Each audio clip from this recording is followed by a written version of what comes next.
nós tomamos a liberdade de trazer para vocês um assunto que está off à ADPF. Nós vamos trazer para vocês uma fala que vai, com certeza, contribuir para com todos nós, não só com os senhores, mas para com todos nós, sobre financiamentos para pequenas e microempresas. Eu gostaria de convidar para essa fala o doutor Joelson Oliveira Sampaio. Deixa eu ver se consigo melhorar a minha condição aqui ótimo. Dr. Joelson de Oliveira Sampaio, ele é doutor em Teoria Econômica pela Faculdade de Economia, só um minuto, que bom esse negócio aqui, de Economia, Administração e Contabilidade da USP, doutor em Finanças Corporativas e Mercados Financeiros pela Fundação Getúlio Vargas, com período de sanduíche na Universidade do Colorado. Esse nome sanduíche é uma questão bem acadêmica. Pós-doutor em Teoria Econômica pela Faculdade de Economia, Administração e Contabilidade da USP, MBA pela London School of Economics, membro independente da Comissão de Avaliação do Indicador de Governança, IGCEST, da Secretaria de Coordenação e Governança das Empresas Estatais do Ministério da Economia, e também coordenador do curso de Economia da FGV. Então, com vocês, por favor, doutor Joelson Sampaio Oliveira, trazendo para a gente o tema financiamento micro e pequenas empresas. Por favor, doutor Joelson, fique à vontade. Boa noite, professor Eliezer. Boa noite a todos. É um prazer compartilhar um pouco desse tema com vocês. Eu vou passar um pouco de informação e tentar.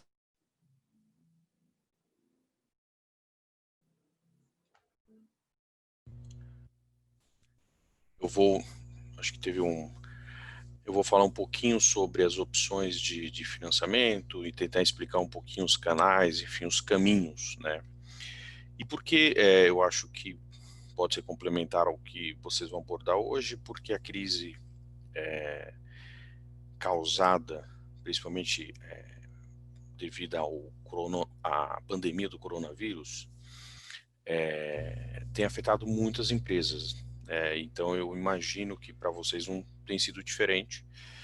A gente está no processo que tem variado bastante de estado, município, enfim, cada estado, município tem tido seu cronograma próprio de retomada das atividades, mas o fato é que a crise chegou para todos, né? Então você tem um impacto negativo da crise para todo o setor, ou para todos os setores da economia.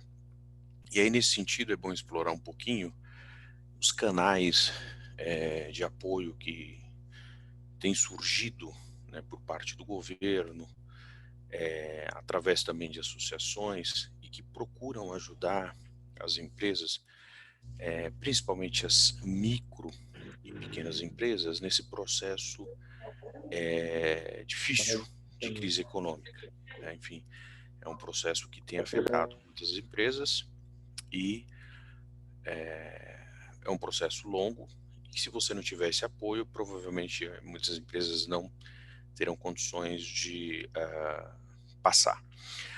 Inicialmente, a minha fala, eu gostaria de trazer aqui a importância da antecipação. O que significa isso? Muitas empresas, elas acabam indo tardiamente pedir empréstimos. Por quê? Algumas empresas não têm muita experiência com o sistema bancário e não têm dimensão do tempo.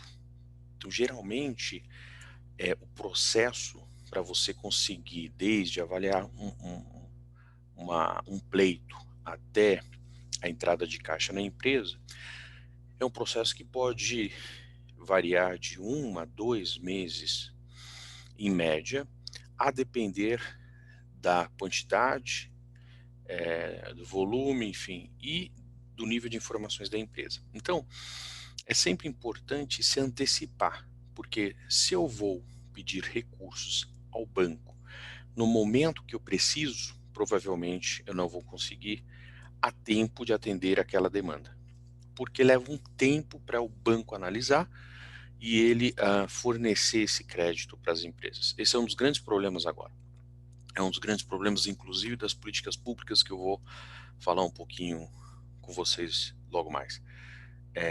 Existe um que a gente chama de delay, né, um tempo para análise que muitos empresários acabam subestimando e vão pedir quando precisam, exatamente na ocasião da necessidade. E aí, geralmente, quando tem que esperar por mais tempo, eles acabam tendo dificuldade. E aí alguns recorrem a linhas de crédito mais caras ou não conseguem resolver o problema. Dito isso, qual que é a recomendação, tá? Que também ajuda as empresas nesse processo de obtenção de crédito. Uma, antecipação, como eu já falei. Outra, entender a política pública. O que significa isso? Antes de ir ao banco ou antes de fazer o pleito, até de forma remota, precisa entender bem os requisitos. Então, muitos empresários, eles vão aos bancos, mas sem a documentação devida, às vezes eles não entendem direito, não é só culpa deles. Obviamente tem uma questão de comunicação dos bancos, mas também eu compartilho aqui o risco, né? Ou seja, ele precisa muitas vezes se atentar, porque o banco na hora vai exigir essa documentação, então se atentar às exigências para fazer o pleito. Então o que significa isso?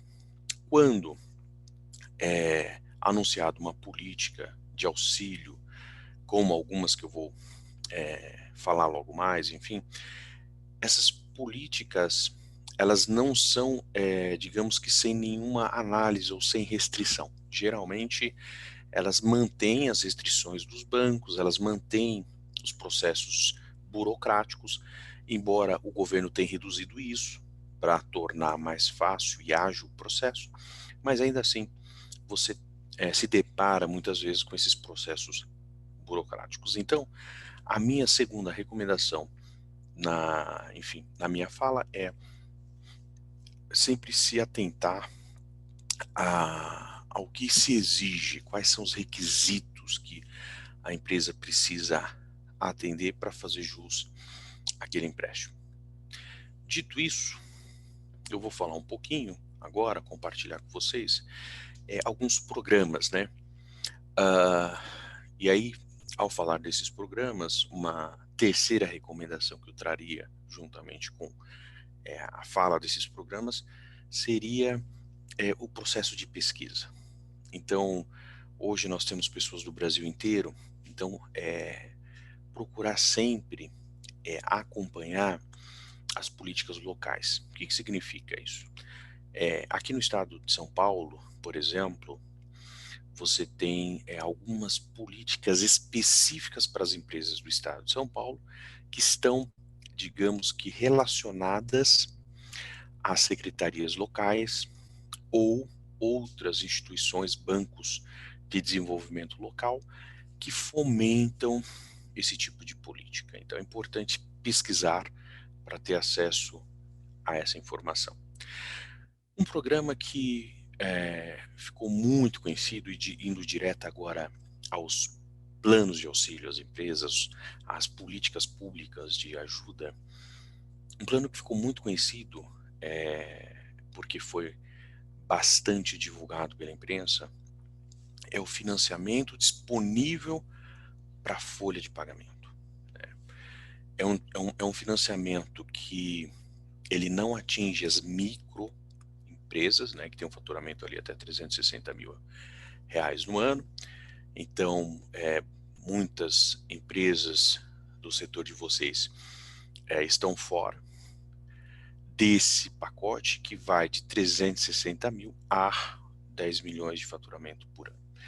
E o objetivo dele é financiar a folha de pagamento com algumas restrições e com juros muito baixos, até mesmo por conta da atual conjuntura econômica. Nós estamos com juros no nível de 2,25% ao ano, que é um nível de juros Selic não juros que chega para a empresa muito baixo. Enfim, esse é um programa que o governo lançou e que teve muito aprendizado porque as empresas tinham muita dificuldade de acessá-lo inicialmente. Então, os bancos não sabiam o que fazer, os empresários procuravam, os bancos não entendiam muito bem os protocolos, os processos e teve muita demora. Mas agora já teve a curva de aprendizado para todo mundo e aí essa é uma opção que tem ajudado muitas empresas em reduzir seu custo. É uma ajuda de custo com a contrapartida de não demissão dos funcionários. Essa é a contrapartida da política. Então, eu traria essa política a nível federal. Uma outra política a nível federal, que também tem crescido, são as linhas de financiamento do BNDES. Eu recomendo a todos vocês de olharem essas linhas, que no geral, são linhas voltadas para grandes empresas, ou seja, são linhas voltadas para empresas com faturamentos muito altos. Porém, o BNDES, por conta da crise, ele fortaleceu a linha de crédito para micro, pequenas e médias empresas, e num montante bastante expressivo. E além disso, ele também lançou um pacote de ajuda para as empresas com a suspensão de cobrança de empréstimos por um período de 6 meses. Então, uma outra alternativa que eu deixaria aqui para vocês é olhar as linhas de financiamento hoje disponíveis do BNDES para micro, pequenas e médias empresas. Essas linhas, elas são específicas para capital de giro, né? Então são linhas de forma, digamos, subsidiada, que procuram ajudar as empresas na questão de capital de giro. Porque hoje, eu imagino que um grande choque que vocês sofreram é uma redução drástica na demanda com uma manutenção de custo. Então, essa política de capital de giro pode ajudar nesse momento, principalmente para aquelas empresas que tiveram em locais de restrição de circulação mais rígida, ou seja, que não poderia abrir, enfim, e teve que suportar essa estrutura de custos relacionada a capital de giro. Além dessas duas que eu já falei, né, nível federal. Então aqui eu coloquei a primeira política de financiamento que foi oferecida para folha de pagamento, depois do BNDES. Hoje tem mais políticas sendo oferecidas por não só os bancos públicos, mas privados também, em relação à suspensão ou prorrogação de contratos. Aqui cabe um detalhe importante. Muitas pessoas confundem, porque às vezes o banco ele continua cobrando juros, ou seja, ele suspende, mas lá na frente você vai ter que carregar todos esses juros. Isso é importante porque para alguns casos isso não vale a pena para a empresa. Então ela acaba jogando para frente um problema que lá vai ser tão grande que ela não vai conseguir sair dele. Então hoje nós temos os dois tipos de pacotes no mercado e vocês precisam se atentar. Os bancos públicos, eles adotaram o Programa Nacional de Apoio às Microempresas, empresas de pequeno porte, é o programa chamado Pronamp, tá? Esse programa, sim, ele tem uma iniciativa de crédito e suspensão muito mais eficaz, porque você não é onerado, digamos, por suspensão, e as linhas de crédito que ele está fornecendo são linhas de crédito bem acessíveis e rápidas de serem acessadas. Então, vale a pena olhar, que é o Programa Nacional de Apoio às Microempresas e Empresas de Pequeno Porte, chamado Pronamp. Lembrando que esse programa é diferente dos outros de suspensão, que cobram, no geral, a depender do banco, cobram sim todos os juros no período de suspensão. Então lá na frente você vai ter que pagar tudo de novo. Então esse é um grande desafio aí para as empresas. E por fim, uma linha de crédito que foi lançada para a Caixa, e que hoje o governo eles aumentaram o orçamento para ajudar as MEIs e pequenas empresas, né? Por que eu estou falando MEIs e pequenas empresas? Porque os primeiros pacotes eles deixaram um vácuo para as microempresas. Então você tinha ali as microempresas sofrendo, sangrando e não tinha a quem recorrer. Elas iam para o banco não dava crédito, porque crise aumenta o risco, ele quer se proteger. E aí essas empresas sangrando e esse vácuo de ajuda. Agora você tem mais opções de ajuda e de financiamento para as pequenas empresas e MEIs, principalmente que fomenta o mercado de serviços. A Caixa Econômica Federal, nesse sentido, ela expandiu uma linha de crédito para o empreendedor individual, no caso o MEI, e para as micro e pequenas empresas. A taxa de juros dessas linhas de crédito, elas variam em média de 1 a 1,5%, a depender do tipo de empresa, do volume e do risco da operação. Mas é uma oportunidade também a ser pensada e acessada.